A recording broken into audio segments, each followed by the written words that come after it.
Hi guys, Dave here from Grunt 4x4. Today we're going to show you how to fit a set of tailgate struts to a Mazda BT50. Why do we want to fit a set of these? Ease of use and most importantly, safety.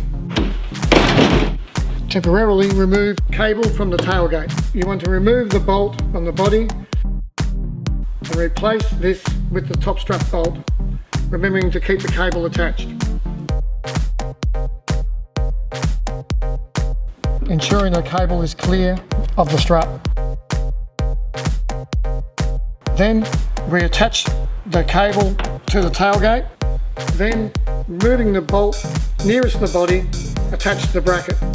You may have to pull the shocker down a little bit, making sure that it's square with the original mounting bracket on the tray. Repeat the process on the passenger side of the vehicle for the easy up strut.